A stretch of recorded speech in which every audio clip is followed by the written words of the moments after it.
नमस्कार दोस्तों, पूजा शक्ति चैनल में आप सभी मेरे भाइयों बहनों का बहुत बहुत स्वागत है।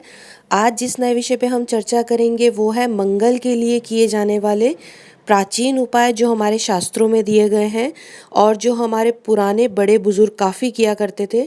आजकल कई ऐसे ज्योतिष हैं जिन्होंने काफ़ी भ्रम फैला रखा है मंगल के कारण।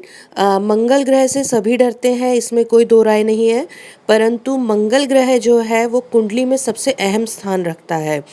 जो मंगल ग्रह जीवन के सभी मंगल व शुभ अशुभ कार्यों का कारक है। जैसे कि हमारे जीवन में कोई भी मांगलिक कार्य होने वाला हो, कोई शुभ घटना अशुभ घटना, सब इससे ही रिलेटेड रहती है। मंगल की दशा कुंडली देखकर जानी जाती है। इसके अलावा और कोई ऑप्शन नहीं है कि हमें पता लग सके कि मंगल हमारी कुंडली में किस स्थिति में बैठा है, या हमें ये नीच का है या उच्च स्थान दे रहा है, इससे हमें अशुभ या शुभ फल प्राप्त होंगे। यह दोष होने पर शादी में देरी होती है, यह सभी को पता है। एक यही सबसे कॉमन रीज़न है जो मंगल काफ़ी विघ्न के बाद हमारी शादी होती है। और अगर बिना मंगल ठीक कराए विवाह हो जाता है तो वैवाहिक जीवन जो रहता है काफ़ी तनावपूर्ण रहता है। कई बार तो तलाक तक की स्थिति बन जाती है, और कई बार ऐसा होता है अगर तलाक नहीं भी होता है तो जीवन साथी जो रहते हैं आपस में झगड़ा काफ़ी करते हैं।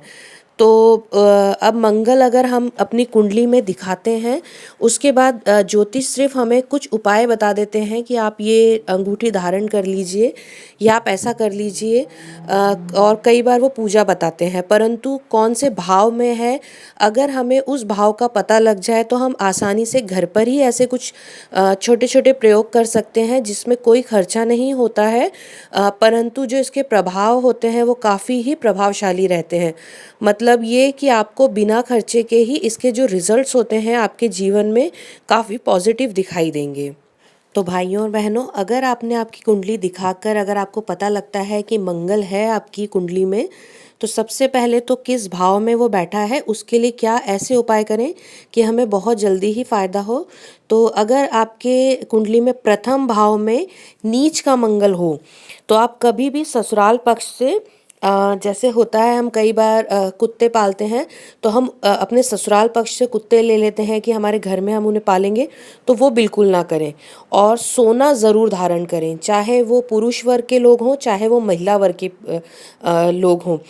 सोना धारण करने से जो मंगल की स्थिति होती है वो आपकी कुंडली में काफ़ी हद तक ठीक होने लगती है।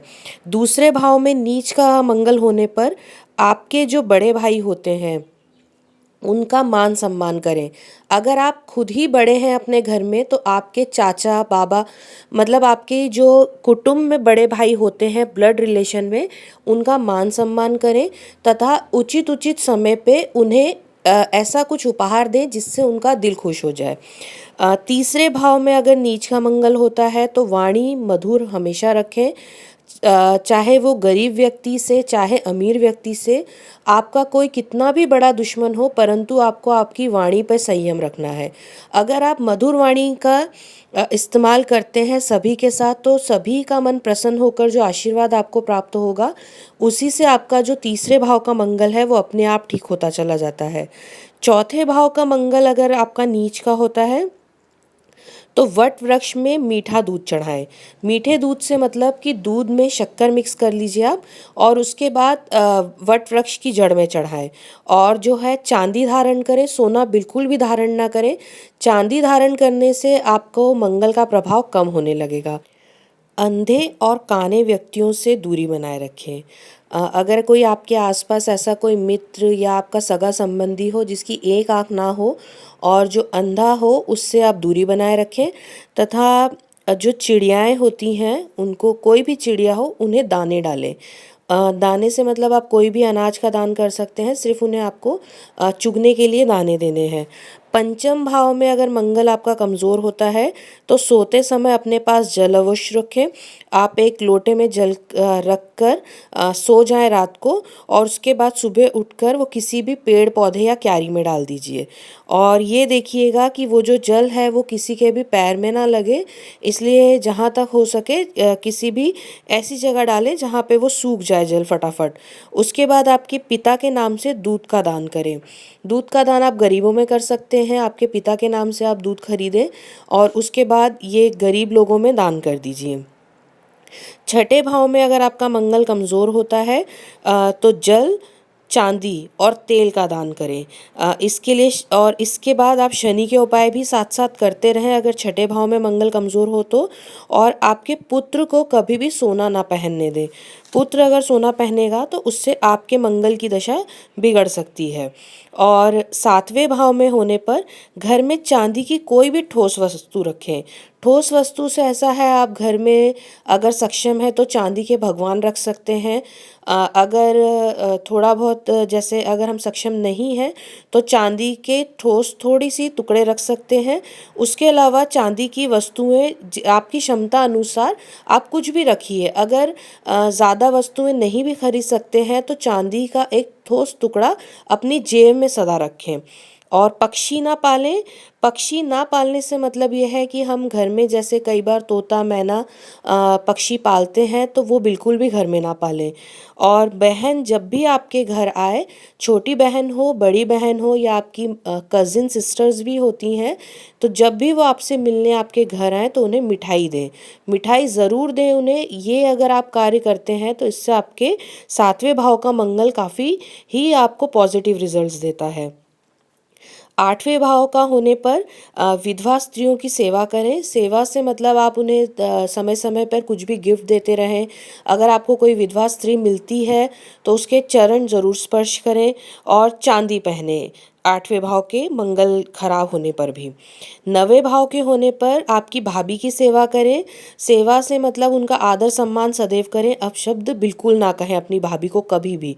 और भाई के साथ हमेशा रहें, मतलब उनसे अलग होकर रहने की कोशिश कभी ना करें, वरना आपको जीवन में हमेशा ठोकर ही खानी पड़ेगी। और गुड़ और चावल का दान करें। ये दान करने से मंगल में सुधार होगा। 10वें भाव का मंगल खराब होने पर कभी भी अपने नाम से ज़मीन ना बेचें। अगर आपको कोई ज़मीन जायदाद बेचनी है तो किसी और नाम से खरीद कर फिर बेचें। जैसे आप आपकी वाइफ के नाम से खरीद सकते हैं, अपनी माता जी के नाम से खरीद सकते हैं, परिवार के किसी अन्य सदस्य के नाम से ज़मीन खरीदें तथा अपने नाम से कभी भी ज़मीन जायदाद का कारोबार ना करें तथा बेचें ना। उसके बाद सोना चांदी भी कभी किसी सुनार की दुकान पर आप बेचने ना जाएं। आप किसी और के द्वारा ये कार्य करवा सकते हैं, परंतु अपने द्वारा ये कार्य ना कराएं, वरना आपको जीवन में बहुत ज़्यादा ही नुकसान का सामना करना पड़ेगा। और कोई संतानहीन होता है तो उसकी मदद ज़रूर करें उन्हें। जैसे आप कोई संतानहीन आपको दिखता है तो आप उपहार दे सकते हैं। उनका आशीर्वाद लेते हैं अगर, तो आपको काफ़ी ही पॉजिटिव रिजल्ट्स मिलेंगे। और घर में कभी भी दूध उबलने ना दें। उसके बाद अगर 11वें भाव का मंगल आपका ख़राब है तो पैतृक संपत्ति को कभी ना बेचें। जो आपकी ख़ानदानी ज़मीन जायदाद है उनका सौदा कभी ना करें, उन्हें सदैव अपने साथ रखें, तो पितरों का आशीर्वाद सदैव आपके साथ बना रहेगा।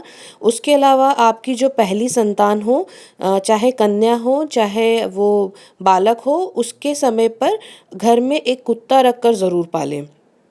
कुत्ते की सेवा करने से जो है राहु की स्थिति भी सुधरेगी तथा आपका जो मंगल है उसकी स्थिति में सुधार होकर आपके घर में सुख समृद्धि का वास होगा। और घर में जहाँ हो सके शहद की एक छोटी बॉटल ज़रूर रखें। उस बॉटल को यूज़ में ना लाएं, सिर्फ वो आपके घर में किसी भी कोने पे आप रख दीजिए। 12वें भाव का मंगल खराब होने पर सुबह सबसे पहले शहद खाएं। मतलब आप मंजन वगैरह करने के बाद, जो आपका दैनिक कार्य है करने के बाद, चाय पीने से पहले सबसे पहले अपने जो मुंह में है शहद रखें। शहद के बाद ही आप जो अन्य वस्तुओं का सेवन होता है वो करें। हमेशा ही जैसे मीठे का दान करें। घर में आए कोई भी मेहमान को हमेशा शरबत व दूध पिलाएं। मतलब कि जैसे हम कई बार चाय कॉफ़ी वगैरह देते हैं तो इसकी जगह आप जो मीठा शरबत होता है या दूध होता है उससे बनी चीज़ें उन्हें खाने पीने के लिए दें। और मीठा खुद भी बहुत खाएं तथा जो आपके सगे संबंधी होते हैं उन्हें मीठे का दान करें। मिठाई ज़रूर खिलाएं। मिठाई आप गरीबों में भी दान कर सकते हैं। मीठे का एक तरीके से आपको दान करना है।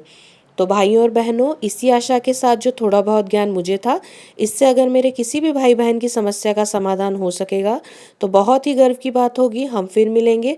आपकी और कोई भी समस्या हो तो आप हमें कमेंट द्वारा बता सकते हैं। आप सभी का बहुत बहुत धन्यवाद मुझे सुनने के लिए।